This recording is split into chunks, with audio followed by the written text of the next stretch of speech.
அனைவருக்கும் அஸ்ஸலாமு அலைக்கும். நம்ம வரலாற்று சிறப்பு மிக்க ஒரு முடிவு எடுத்திருப்போம், முதலீடு செய்யலாம் அப்படின்னு. முதலீடு செய்வதற்கு பணம் மட்டும் போதுமா அப்படின்னா கண்டிப்பாக இல்லை. காரணம் என்னன்னா, பணத்தை மட்டும் நம்பி இன்வெஸ்ட் பண்ணுறவங்க அவங்களுடைய ஃபினான்ஷியல் கோலை அச்சீவ் பண்ணுறது கிடையாது. காரணம் என்னன்னா, பணத்தை மட்டும் இன்வெஸ்ட்மெண்ட் பண்ணுறாங்களே ஒழிய அதற்கான கால அவகாசத்தை கொடுக்கறது கிடையாது. பணத்தையும் முறையான கால அவகாசத்தையும் கொடுத்து நம்மளுடைய இன்வெஸ்ட்மெண்ட் கோலை எப்படி அச்சீவ் பண்ணலாம் அப்படின்னு பார்ப்போம். நம்மளுடைய இன்வெஸ்ட்மெண்ட் ஜேர்னியை ஸ்டார்ட் பண்ணலாம் அப்படின்னாக்க, கடனாக இருக்கே அதை முடிச்சுக்கிட்டு ஆரம்பிக்கலாம் அப்படின்னு ஒரு காரணத்தை தேடி தள்ளி போடுவோம். உங்களுக்கு கடன் இருந்துச்சுன்னா முதல்ல உங்களுடைய கடனை அடைங்க. அடைச்சதுக்கு அப்புறம் உங்களுடைய இன்வெஸ்ட்மெண்ட் ஜேர்னியை ஸ்டார்ட் பண்ணலாம். இன்வெஸ்ட்மெண்ட் பண்ணணும் அப்படிங்கிற ஆர்வத்தில் கடன் வாங்கி இன்வெஸ்ட்மெண்ட் பண்ணலாமா அப்படின்னா அதுவும் கூடாது. எக்காரணத்தை கொண்டும் உங்களுடைய இன்வெஸ்ட்மெண்ட்டை கடன் வாங்கி இன்வெஸ்ட்மெண்ட் பண்ணக்கூடாது. உங்களுக்கு கிடைக்கக்கூடிய இன்கம் சோர்ஸில் 70% உங்களுடைய மந்த்லி எக்ஸ்பென்சஸ்க்கு யூஸ் பண்ணிக்கலாம். உதாரணத்துக்கு house rental, education, hospital expenses, telephone, internet, இது போல் உள்ள செலவுகளுக்கு 70% யூஸ் பண்ணிவிட்டு 30% நீங்கள் உங்களுடைய இன்வெஸ்ட்மெண்ட்டுக்கு யூஸ் பண்ணணும். 30% முடியலையா 20% ஆர் 10% உங்களால் எவ்வளவு உங்களுடைய இன்கம் சோர்ஸில் சேலரியில் மிச்சப்படுத்தி இன்வெஸ்ட்மெண்ட் பண்ணுறீங்களோ அது பிற்காலத்தில் உங்களுக்கு ஒரு நல்ல லாபத்தை ஈட்டி கொடுக்கும். ஒரு பழமொழி சொல்லுவாங்கள்ல, சிறுதுள்ளி பெருவெள்ளம். இவ்வளோ தான் இன்வெஸ்ட் பண்ணணுன்னு இருக்காமல் உங்களுடைய சேலரியை எவ்வளோக்கு அதிகமாக மிச்சப்படுத்தி இன்வெஸ்ட்மெண்ட் பண்ணுறீங்களோ, அது சிறு தொகையாக இருந்தாலும் 500 ரூபாயாக இருந்தாலும் கூட ஃப்யூச்சரில் 8வது உலக அதிசயமான CAGR காம்பவுண்டிங் growth பிரகாரம் உங்களுடைய இன்வெஸ்ட்மெண்ட் வளர்ந்துக்கிட்டே வரும். அதுக்கு நம்ம என்ன செய்யணும் அப்படின்னாக்க, மாதம் மாதம் நம்ம மிச்சப்படுத்தக்கூடிய சேமிப்புக்காக ஒதுக்கக்கூடிய அமௌண்ட்டை ரெகுலராக இன்வெஸ்ட்மெண்ட் பண்ணிக்கிட்டு வரணும். ஸ்டே இன்வெஸ்டராக இருக்கணும். லாங் டேர்முக்கு கண்டினியூவாக இன்வெஸ்ட்மெண்ட் பண்ணிக்கிட்டு வந்தோம்னாக்க நம்மளுடைய ஃபினான்ஷியல் கோலை அச்சீவ் பண்ணலாம். இன்வெஸ்ட்மெண்ட்டுக்கு எவ்வளவு பணம் முக்கியமோ அவ்வளவு கால அவகாசமும் முக்கியம். இதை ஒரு உதாரணத்துக்கு பார்ப்போம். ஒருத்தர் 10,000 ரூபாயை 16 வருஷத்துக்கு முன்னாடி இன்வெஸ்ட்மெண்ட் பண்ணுறாரு. அதோட இயர்லி CAGR ரிட்டர்ன் 16% வச்சுக்குவோம். 10,000 ரூபாயை 16 வருஷத்துக்கு முன்னாடி இன்வெஸ்ட்மெண்ட் பண்ண அமௌண்ட்டு இப்போ 1,07,480 ரூபாயாக கிடச்சிருக்கு.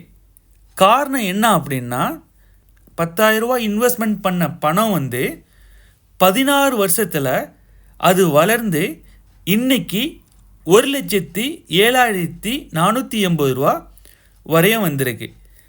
10,000 ரூபாயும் கூட 16 வருஷம் ட்ராவல் ஆகிருக்கிறதுனால காம்பவுண்டிங் க்ரோத்தில் இந்த ப்ராஃபிட் கிடச்சிருக்கு. இது ஒரு உதாரணம். இன்னொரு உதாரணம் ஒரு வருஷத்துக்கு முன்னால் நான் 10,000 ரூபா இன்வெஸ்ட்மெண்ட் பண்ணுறேன். இன்வெஸ்ட்மெண்ட் பண்ணி ஒரு வருஷம் ஆச்சு. எனக்கு ஒரு அவசர பண தேவை ஏற்படுது. அதனால் நான் இன்வெஸ்ட்மெண்ட் பண்ண பணத்தை உடனே வித்ட்ரா பண்ணுறேன். அப்படிங்கும்போது ஒரு வருஷத்துடைய 16% CAGR ரிட்டர்ன் 1,600 ரூபா. ஒரு வருஷத்துக்கு முன்னாடி 10,000 ரூபா இன்வெஸ்ட்மெண்ட் பண்ண ப்ராஃபிட்டு வெறும் 1,600. காரணம் என்னன்னா, அந்த 10,000 ரூபாயை வளருவதற்கு சரியான நேரம் காலம் நம்ம கொடுக்கலை. 16 வருஷத்துக்கு முன்னாடி நம்ம இன்வெஸ்ட்மெண்ட் பண்ணோம். அதுக்கு 16 வருஷம் நம்ம டைம் கொடுத்தோம். அது 1,07,000 ரூபா கிடச்சிச்சு.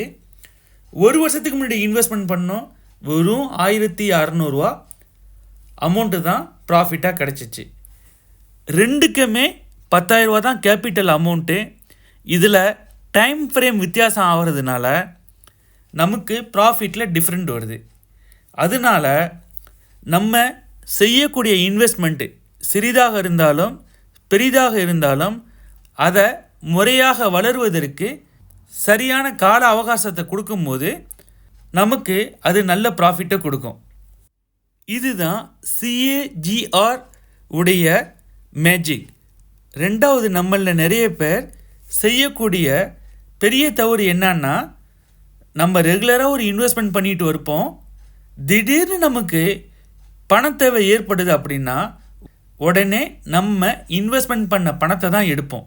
அப்படி எடுக்கிறதுனால அந்த இன்வெஸ்ட்மெண்ட் வளரக்கூடிய வளர்ச்சியை நம்ம தடுக்கிறோம். அதனால நமக்கு கிடைக்கக்கூடிய ப்ராஃபிட் கிடைக்காம மிக சொற்ப லாபத்திலேயே அந்த இன்வெஸ்ட்மெண்ட்டை விட்டு நம்ம வெளியேறோம். அதனால் எக்காரணத்தை கொண்டும் நீங்கள் ரெகுலராக SIP மூலமாகவோ லம்சமாகவோ இன்வெஸ்ட்மெண்ட் பண்ணிக்கிட்டு வரக்கூடிய அமௌண்ட்டை உங்களுடைய பணத்தேவைக்காக எடுப்பதை அவாய்ட் பண்ணிக்கங்க. வேறு முறையில் உங்களுடைய பணத்தேவையை பூர்த்தி பண்ணிக்கங்க. நம்மளுடைய பண தேவைக்காக ஃபினான்சியல் கோலை அச்சீவ் பண்ணுவதற்காக இன்வெஸ்ட்மெண்ட் பண்ணலாம் அப்படின்னு முடிவு எடுத்துட்டோம். எங்கே எப்படி தொடங்கலாம் அப்படின்னாக்க, ஷரியா கம்ப்ளைண்ட் டாடா எத்திக்கல் ஃபண்ட் அப்படிங்கிற ஒரு மியூச்சுவல் ஃபண்ட் இருக்குது. அந்த மியூச்சுவல் ஃபண்டில் உங்களுடைய இன்வெஸ்ட்மெண்ட் ஜேர்னியை ஸ்டார்ட் பண்ணி SIP மூலமாகவும் இன்வெஸ்ட்மெண்ட் பண்ணலாம். அல்லது ஷரியா கம்ப்ளைண்ட் டாரஸ் எத்திக்கல் ஃபண்ட் அப்படின்னு இருக்குது. இந்த ஃபண்டுலேயும் நீங்கள் இன்வெஸ்ட்மெண்ட் பண்ணலாம். நான் சொன்ன இந்த 2 மியூச்சுவல் ஃபண்டுமே ஷரியா கம்ப்ளைண்ட் மியூச்சுவல் ஃபண்டு. 2 ஃபண்டுமே கிட்டத்தட்ட 55 கம்பெனியில் இன்வெஸ்ட்மெண்ட் பண்ணுறாங்க. இது ஃப்ளெக்ஸி கேப் ஃபண்டு. இதில் டைரெக்டாகவும் நீங்கள் இன்வெஸ்ட்மெண்ட் பண்ணலாம். அல்லது ஜிரோதா, அப்ஸ்டாக் போன்ற ஸ்டாக் புரோக்கர் மூலமாகவும் இன்வெஸ்ட்மெண்ட் பண்ணலாம்.